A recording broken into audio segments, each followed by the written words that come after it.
আসসালামু আলাইকুম ওয়া রাহমাতুল্লাহি ওয়া বারাকাতুহু। আজকে আমরা গুরুত্বপূর্ণ একটি বিষয় নিয়ে আলোচনা শুনব। সেটা হলো ধূমপান। ধূমপান করার বিধান। অনেকে বলে থাকে ধূমপান করা হারাম না, ধূমপান করা জায়েজ আছে, বা ধূমপানকে একদম উড়িয়ে দেয়। কারণ কোটি কোটি মানুষ ধূমপান করে, এই কারণে এটাকে জায়েজ অনেকে মনে করে থাকে, অথচ এটা না জায়েজ। আজকে আমরা সেটা আলোচনা শুনব। প্রথমেই ধূমপান কাকে বলে? ধূমপান একটা নেশাজাত দ্রব্য। আর একটা উসুল রয়েছে বা হাদিসও রয়েছে, কুল্লু মুস্কিরিন খমরুন অকুল্লু খমরিন হারামুন। প্রতিটি নেশা জাতীয় বস্তুই মদ এবং প্রতিটি মদই হারাম। নেশা জাতীয় যত বস্তু আছে সব কিছু মদ, আর প্রত্যেকটা মদই হারামের অন্তর্ভুক্ত। কোনোটা ডাইরেক্ট মদ, এটা তো সম্পূর্ণ হারাম, স্পষ্ট। আর যেটা অস্পষ্ট ধূমপান, সেটা নিয়ে যে মদ সম্পর্কে মাসালা রয়েছে। যেটুকু জিনিস অন্য কোনো সুস্থ মানুষ খেলে নেশাজাত লোকের মতো অসুস্থ হয়ে যায়, ওইটুকু পরিমাণ খাওয়া নাজায়েজ। যেমন আপনি জর্দা ও গুল যারা খায় না তাদেরকে যদি খাওয়ান, তাদের মাথা ঘুরে পড়ে যাবে বা তারা অসুস্থ হয়ে যাবে। তাই এটা তার জন্য নেশার মতো হয়ে যাবে, খাওয়া উচিত হবে না। দুইটা শর্তে নাজায়েজ হবে। একটা হলো নেশা সৃষ্টি হতে হবে, আর একটা হলো নেশাজাত দ্রব্য থাকতে হবে। এবার আসেন ধূমপান যে নিষেধ কোরআনে কারিমের আয়াত দ্বারা সেটা প্রমাণিত। আল্লাহ পাক রব্বুল আলামিন কোরআনে কারিমের সূরা নিসার মধ্যে বলেন, ওয়ালা তাকতুলু আনফুসাকুম, তোমরা নিজেদেরকে হত্যা করো না, নিজেদের ক্ষতি করো না। যেহেতু ধূমপান করলে নিজেদের ক্ষতি হয়, লিভার, কিডনি, ফুসফুস ইত্যাদি সব নষ্ট হয়ে যায়। এজন্য বিজ্ঞানের দৃষ্টিতেও ধূমপান করলে অনেক ক্ষতি হয়, এজন্য এটা খাওয়া নাজায়েজ। সূরা বাকারার মধ্যে আল্লাহ পাক রব্বুল আলামিন বলেন, ওয়ালা তুলকু বিআইদিকুম ইলা তাহলুকা, তোমরা নিজেদেরকে ধ্বংসের দিকে ঠেলে দিও না, নিক্ষেপ করো না। এই আয়াত দ্বারাও প্রমাণিত হয় ধূমপান করা নাজায়েজ। অন্য আয়াত আল্লাহ পাক কোরআনে কারিমে বলেন, ওয়ায়ুহিল্লু লাহুমুত তাইয়্যিবাত ওয়া ইউহাররিমু আলাইহিমুল খাবাইথ, তোমাদেরকে পবিত্র জাতীয় বস্তু আল্লাহ পাক খাওয়ার জন্য বলেছেন, হালাল করেছেন, আর নেশা, দুর্গন্ধ, নিকৃষ্ট বস্তু তোমাদের খেতে নিষেধ করেছেন। এ সমস্ত আয়াত দ্বারা ধূমপান নিষেধ বা নাজায়েজ প্রমাণিত হয়। হাদিসে ক্বালান নবী সাল্লাল্লাহু আলাইহি ওয়াসাল্লাম, লা দরারা ওয়ালা দিরারা, নিজের ক্ষতি করা এবং অন্যকে ক্ষতি করা হারাম। যেহেতু ধূমপান করলে নিজের ক্ষতি হয়, আবার পার্শ্ববর্তী লোকেরও ক্ষতি হয়, তাই ধূমপান করা নাজায়েজের অন্তর্ভুক্ত।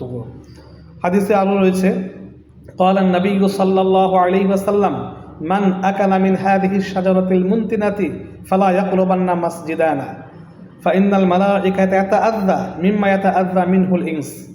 যে ব্যক্তি দুর্গন্ধযুক্ত লতাগুল্ম আগুন দিয়ে হোক, আগুন ছাড়া হোক ভক্ষণ করে, সে যেন মসজিদে এবং লোক সমাগমে না আসে। কারণ ফেরেশতারা যেসব বস্তুতে কষ্ট পায়, মানুষও সেসব দুর্গন্ধে কষ্ট পায়। এজন্য এই ধূমপান করে মসজিদে যাওয়া বা মানুষের সমাগমে যাওয়া মোটেও উচিত নয়। মহানবী সাল্লাল্লাহু আলাইহি ওয়াসাল্লামের নিষেধাজ্ঞা কোরআনে কারিমের আয়াতগুলো প্রমাণ করে ধূমপান হারাম বা এটা সাব্যস্ত হয়। ধূমপান কত নিকৃষ্ট একটু দৃষ্টান্ত দেখেন।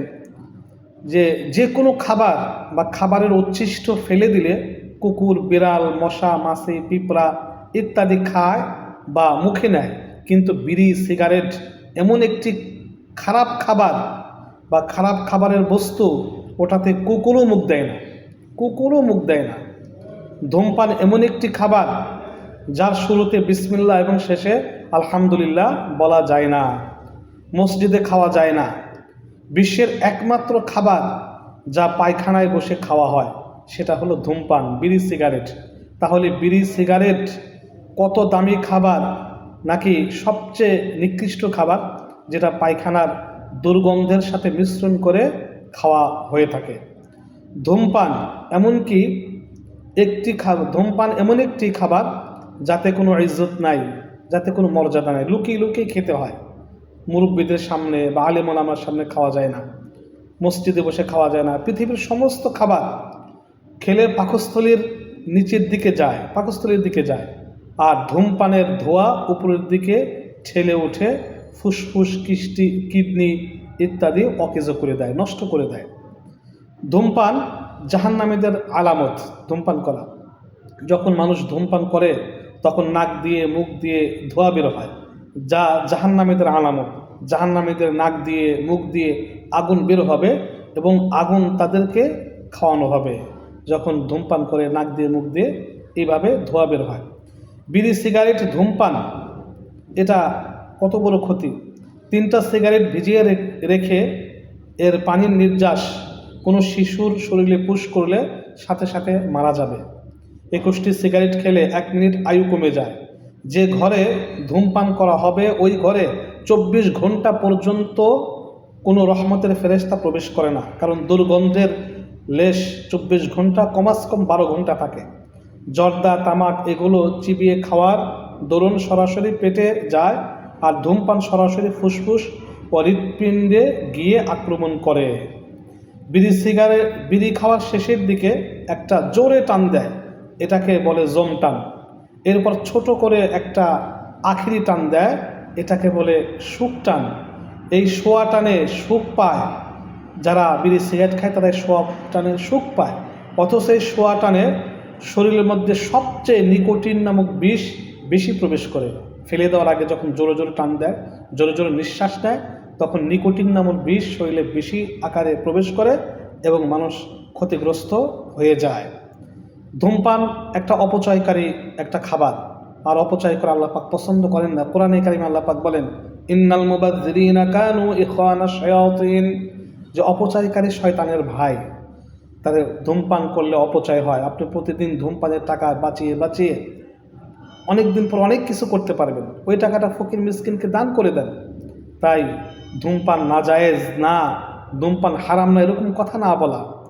নিজে খাচ্ছেন, গুনাহ করছেন, এটা এক ধরনের কথা, কিন্তু খাচ্ছেন আবার বড় বড় গলায় কথা বলা যে ধূমপান হারাম না। হ্যাঁ, মাকরু তাহরিমি, মাকরু তাহরিমি 3 বার ব্যবহার করলে সেটা হারাম হয়ে যায়।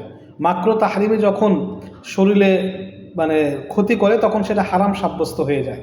ধূমপান এমন একটি খাবার যার প্যাকেটের গায়ে লেখা থাকে যে ধূমপান বিষপান, ধূমপান করলে কিডনি ফুসফুস অকেজ হয়ে যায়। এটা জানার পরেও মানুষ ধূমপান করে। পৃথিবীতে একমাত্র একটি বস্তু আছে যেটা ক্ষতি জানার পরেও মানুষ এটা অনেক মজা করে খায়। এটা না খেলে অনেকের পায়খানা ক্লিয়ার হয় না, এটা না খেলে অনেকের ঘুম হয় না, এটা না খেলে অনেকের মাথা সুস্থভাবে কাজ করে না। কিভাবে শয়তান বা বিধর্মীরা এই ধূমপান মুসলমানদের মধ্যে, মানুষের মধ্যে ঢুকিয়ে দিয়েছে। সুতরাং আমরা যদি সুস্থ থাকতে চাই, আমরা যদি আল্লাহ পাকের রহমত পেতে চাই, তাহলে আমরা ধূমপান অবশ্যই ছেড়ে দিব। আল্লাহ পাক রব্বুল আলামিন আমাদের প্রত্যেক ধূমপায়ীদেরকে ধূমপান ছেড়ে দেওয়ার তৌফিক দান করুক, আমিন।